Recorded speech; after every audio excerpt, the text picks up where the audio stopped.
So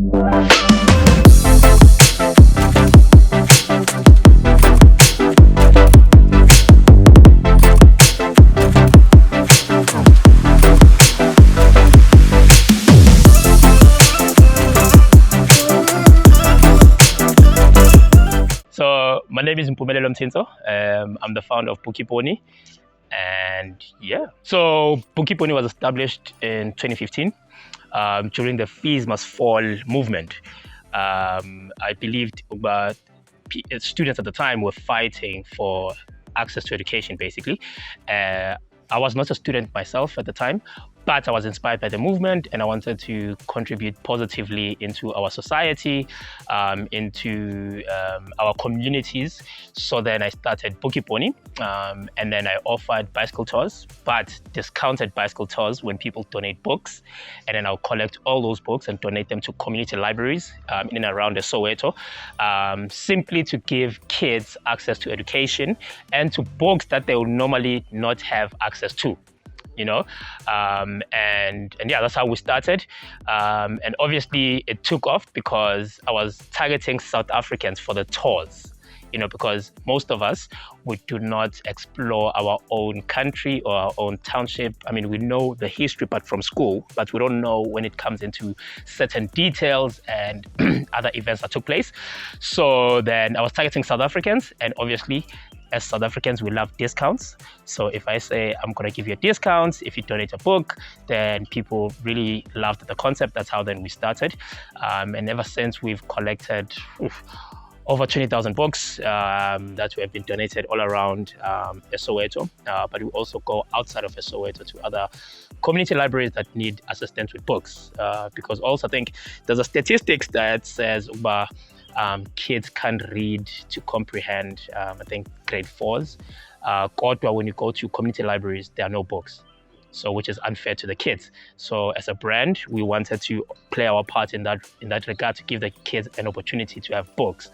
Then maybe after we can come back and say, kids can't read, but there are books, So it's unfair for us to say that if we're not giving kids the opportunity or giving them a platform and books. Ibhoni is community, books and bicycles, and we're situated in Vilakazi Street, the only street in the world with 2 Nobel Prize winners.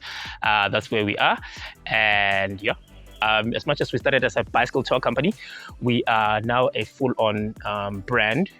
We do offer different kinds of tours. We specialize in bicycle tours, obviously, but we do walking tours, we do bus tours, and other different tours, because also tourism is evolving, so we need to keep up with the times. For example, we do get Abantu that's book a tour and they don't want to know about the history. They want nothing to do with the history of Dr. Nelson Mandela or Vilakazi Street or any of those. They just want to know how are we living in Soweto, the music culture, the street food culture and stuff like that. So we've evolved, but also we do offer bicycle services. So we are a bicycle shop as well, going into a bicycle cafe, but that's for the near future. But at the moment we're a bicycle shop. So we do service amabhayisikili, especially for abantu in the local area. We fix bikes, we sell bikes, we service bikes, we host cycling events. For example, we have an event called Tour the Libraries, where we cycle to community libraries to donate books. That's one of our biggest cycling event that we have. And we're a safe space for kids as well, because we are the only child-friendly establishment on this street, in Vilakazi Street. So that's what Ibhoni is right now. So with the Ibhoni tours, we take people in and around the Soweto, mostly around Orlando, so Orlando East and Orlando West. But obviously we start at our shop in Vilakazi Street. We go down to Dr. Nelson Mandela's house. Obviously we go to Desmond Tutu's house as well. We go to the Hector Peterson Museum. We also visit the Orlando train station, because it does hold some history. And obviously Orlando East being one of the first townships we established, so that's where we go. We also go to the Orlando Towers, the famous Orlando Towers, which have turned into Soweto's billboards. So we go there as well. We'll also visit the Soweto Brewing Company, which is where the Soweto Gold beer used to be brewed. Things have changed now, but you need to come to the tour to find out what has changed. But Yeah, so we go to those places, and obviously we support other small businesses, especially for the food part. So for the food part, because we eat amakota, you can't come to Soweto and not eat ikota. So we go to other small businesses to go eat amakota at. And yeah, that's more or less where we go. The idea of Ibhoni, especially with the tourism side of things, came about because, or came in a way that South Africans, we don't like to explore our own country, because I mean, fair enough, we know our history, whether from school or whether from our grandparents who were involved in the struggle, but there is so much more to know. So that's how the idea came about, to also create a very local brand whereby we can be able to share more information about our history to our own people and just share different stories within ourselves. The key driving force of me being an entrepreneur and just doing this each and every day is the idea of being free and being able to create a space where I can bring other talented and gifted Sowetans onto the brand, so that we can build something that hasn't necessarily been built the way that we're building it. You know, so for me, that's the key driving force. And also just bringing an idea to life is just, yeah, it's just a different, it brings a different kind of happiness, joy, and a different energy altogether. And just also being able to contribute positively within being an entrepreneur, I think it's just crazy, man.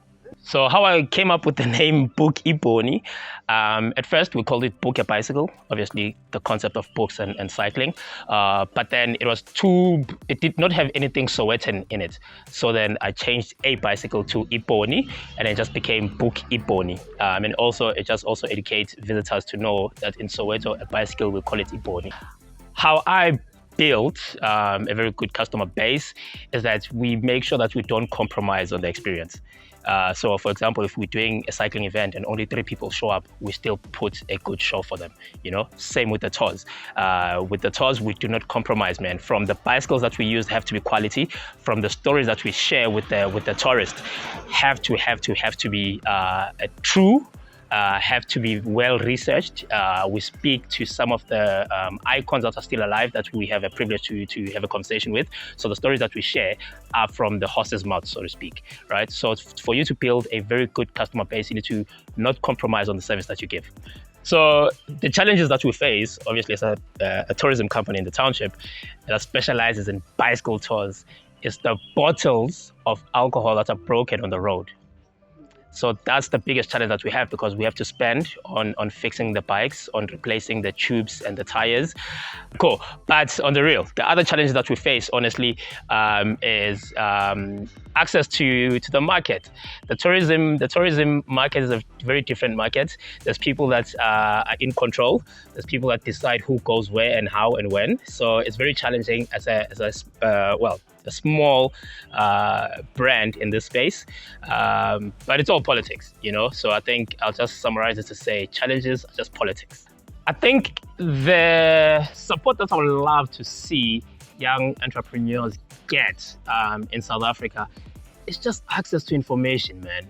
You know, let people know where to put their businesses to gain access to the market.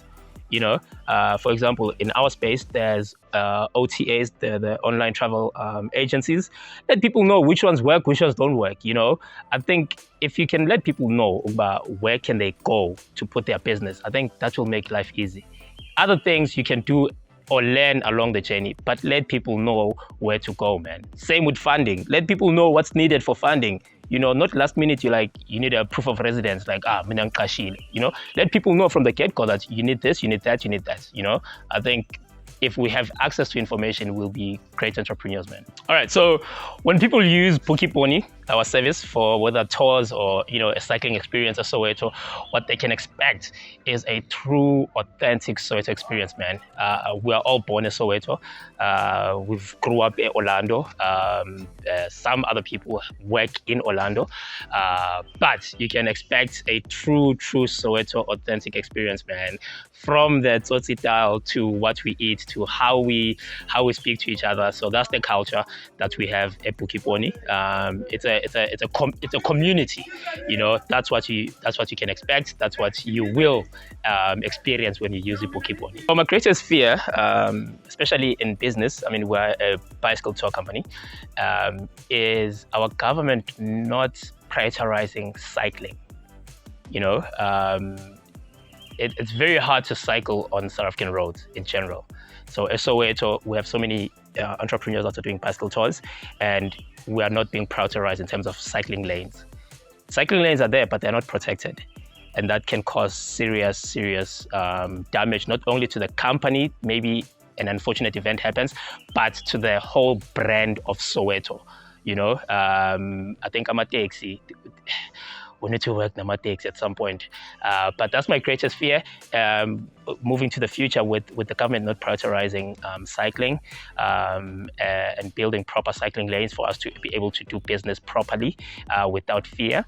And what keeps me going, or how I manage that fear, is having hope that one day they will see, because we do have events like 947, which is bizarre to me that 20,000 people can come and cycle. But yet, after that event, no one prioritizes bicycle lanes. Where do you think those people cycle after the event? Like, you know? So, but having hope is how I manage that fear. I mean, they've started, we do have cycling lanes at Soweto. They are not great, but they are there, which is a good start, you know, so that gives me hope.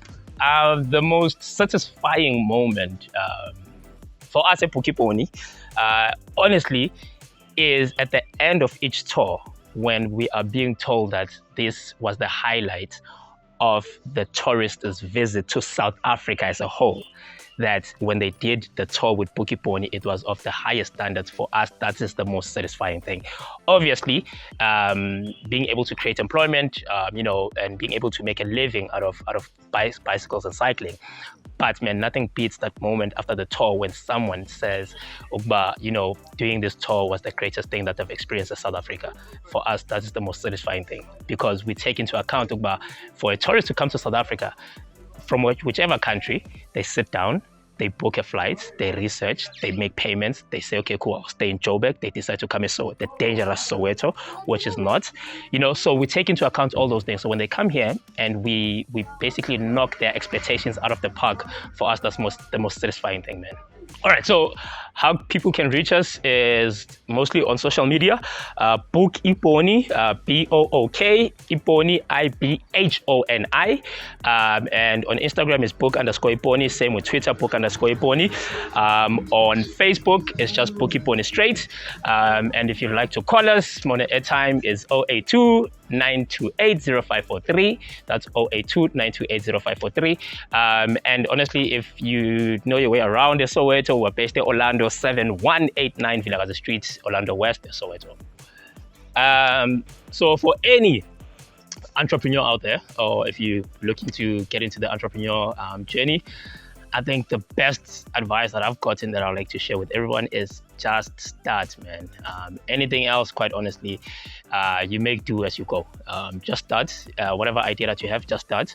I don't necessarily believe in this whole community thing, but it does work. So if you are able to find yourself within other people that can be able to help you out, then that will be a great thing as well. But the most important thing is for you to prioritize yourself and just start.